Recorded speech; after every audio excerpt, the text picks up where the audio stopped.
Olá, fãs do esporte! Estamos começando a última edição do programa Bola para Frente neste ano de 2014, que tem sempre o apoio e oferecimento de Prontaço, Artiquiave, Empresa Águas Cristalinas, Bistrô Retrô Bar e Restaurante, Ferricelli, o calçado que se adapta a você, Ferricelli Adaption, e também Laboratório de Análises Clínicas Clóvis Ribeiro, com ética e ciência, zelando pela vida. É comigo aqui ao meu lado, mais uma vez, nós temos a presença de Antônio Pádua Silva. O Padinha, é sempre um prazer fazermos este ping-pong a respeito dos fatos que movimentam o mundo esportivo. É mais uma vez um grande prazer. Tudo bem, Padinha? Tudo na paz. Oi, tudo bem com vocês aí também, né? Vamos aqui dar informações e fazer comentários e críticas, ok? Muito bem, começando pelo assunto que diz respeito à seleção brasileira de futebol, nós tivemos neste ano a Copa do Mundo aqui no Brasil. O Brasil que, aliás, fecha o ano, uma informação aos senhores, na sexta colocação no ranking da FIFA com 1.316 pontos. Qual a sua avaliação da Copa do Mundo e da seleção brasileira que viveu a temporada mais vexatória de toda a sua história, Padinha? Copa do Mundo, péssimo dos péssimos. Agora, o ranking da FIFA também estranho, misterioso. Por exemplo, Portugal e Espanha. Portugal em sétimo, Espanha em nono. Está dando a maior briga lá na península, porque todo mundo sabe que a Espanha joga mais que Portugal, que só tem o Cristiano Ronaldo. Outra coisa, a Colômbia em terceiro, o Brasil em sexto, o Brasil pentacampeão mundial, por mais que tenha sido um vexame a Copa do Mundo, depois com Dunga o país se recuperou um pouquinho. Eu acho que esse ranking da FIFA é padrão CBF. Meu querido, como é que você viu esta última edição do Campeonato Brasileiro de 2014? Qual é o nível na sua avaliação? Nível médio. As equipes se equipararam. No Z4, na zona de confusão, o Palmeiras poderia ter escapado antes se tivesse contratado antes o Dorival Júnior. É como eu vejo. E no G4, o Fluminense, para a alegria da maioria dos torcedores brasileiros, por ser protegido da CBF, ficou de fora.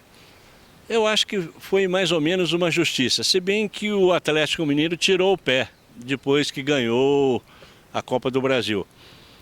Foi um campeonato razoável, dentro da mediocridade geral que predomina no interior e nas grandes cidades do futebol brasileiro. Até que foi bom, teve bons jogos e há bons jogadores. O que precisa é haver menos jogos mais interessantes. A reforma do calendário, uma nova estrutura do calendário da CBF é fundamental, inclusive para preservar o talento dos jogadores brasileiros. Então é preciso ser feita uma reestruturação de maneira urgente no futebol brasileiro. Urgentíssima. Muito bem. Do Campeonato Brasileiro a gente passa a dar ênfase a informações locais e regionais. Padinha, o que esperar da Associação Atlética Francana na temporada de 2015, quando estreia em casa contra o São José, no dia 1º de fevereiro? Bom, a gente sempre tem esperança quando muda o ano, muda a diretoria, muda o plantel. Existe sempre esperança. A gente sempre também escuta aquele zum, zum, zum. Ah, essa diretoria, esse, aquele. O Paulo Massaro é considerado, em geral, um bom profissional de futebol. O ex-goleiro, Júlio César, que está como treinador, também me parece um esportista de fato. E alguns jogadores que vieram, como o Vitor Flora, tão criticado, sabe jogar futebol.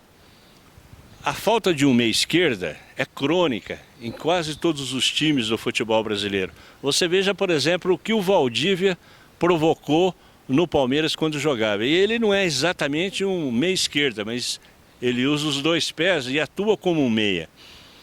Então é necessário mesmo achar um jogador desse tipo. Agora eu te pergunto, A Francana precisaria ter uma imaginação um pouco melhor, tanto na diretoria, na gestão, como na formação do time. Veja bem, a Caldense, aqui de pertinho, em Minas Gerais, foi lá no Palmeiras e pegou o Hugo, o filho do Casagrande, que de repente estoura lá e tem todo um caminho.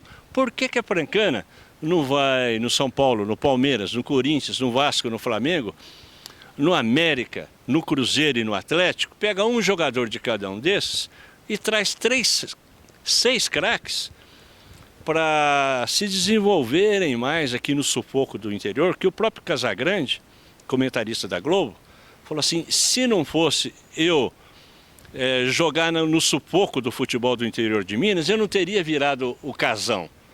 Eu só consegui crescer jogando em time ruim. Então esses 6 jogadores poderiam vir ajudar a Francana a subir e dar um nível de qualidade que infelizmente não existe. Mas com garra, com determinação, pode ser que chegue lá. E principalmente com uma gestão imaginativa. Cada um de nós somos um pouco treinador e cada um de nós somos um pouco presidente da Francana. Nós temos ideias também que discutiremos ao longo da temporada. Muito bem, da Francana a gente passa a falar do basquetebol. O Franca Basquete, que vem de uma vitória sobre o Palmeiras por 80-74, tem 2 jogos para encerrar a temporada em 2014. Primeiramente Pinheiros e depois Bauru, 2 pedreiras. Como é que você tem visto o desempenho do Franca Basquete neste NBB 7, Padinha? Visto com muita alegria, principalmente pelos 3 armadores que às vezes viram alas, o Mata, o outro argentino, que agora me fugiu o nome. Figueroa, um craque, e o Elinho. Os 3 até se parecem na forma de jogar. Fazem cesta de 3, conseguem dominar o jogo, carregam o time nas costas. Quando os 3 estão juntos, então, é show de bola. Agora, o Pinheiros vem de uma acachapante derrota para Bauru. De 56 pontos de diferença. Isso. Eles vão querer recuperar em cima de Franca. Porém, acho difícil. Franca, do jeito que joga, fechado atrás, no contra-ataque, na rapidez desses 3 jogadores principalmente, e os meninos, e o Leozão, eu acho que Franca tem tudo, ainda mais que a gestão é inteligente. Conseguiu recursos, está colocando os salários em dia, conseguiu até um apoio de Brasília para as empresas investirem e descontarem do imposto de renda. A torcida comparece, ainda mais agora nas férias, o Chiaverini não sai de lá. Então, eu acho que o basquete, nas minhas contas, que envolve um pouco também de torcida e sentimentalismo, eu acho que o basquete vai conseguir ficar entre os 4 primeiros no playoff, o que daria mais chances de disputar o título da NBB.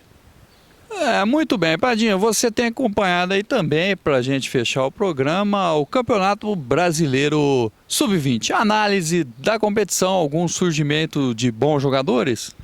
Excelentes jogadores, para dizer a verdade. Olha, das quartas de final para cima, Palmeiras, Curitiba, Cruzeiro, Fluminense, Corinthians, Atlético do Paraná, desses times que chegaram na ponta, olha, tem pelo menos 2 ou 3 jogadores muito interessantes em cada um e excelentes técnicos. Então veja bem, ontem, nesses dias agora, o Cruzeiro e o Corinthians fizeram uma semifinal espetacular, melhor do que muito jogo dos marmanjos. E agora Corinthians e Atlético do Paraná, surpreendentemente, farão a final, porque todo mundo esperava Cruzeiro, que é 4 vezes campeão brasileiro sub-20, contra o Fluminense, que é o protegido da CBF. Mas deu Atlético do Paraná, um time encardido e raçudo, contra o Corinthians, qual foi a vantagem do Corinthians sobre o Cruzeiro? Mais elenco, pode ter 5 substituições. Então o gaúcho Osmar Loss, técnico do Corinthians, usou esse expediente. Na virada, colocou mais 5 com gás novo. E saiu um, entra outro, é a mesma coisa, a molecada corre muito. Então o Corinthians conseguiu superar o Cruzeiro, que tem 4 grandes craques, com um time jogando mais à base do futebol coletivo. E olha, só mais uma, Chiaverini.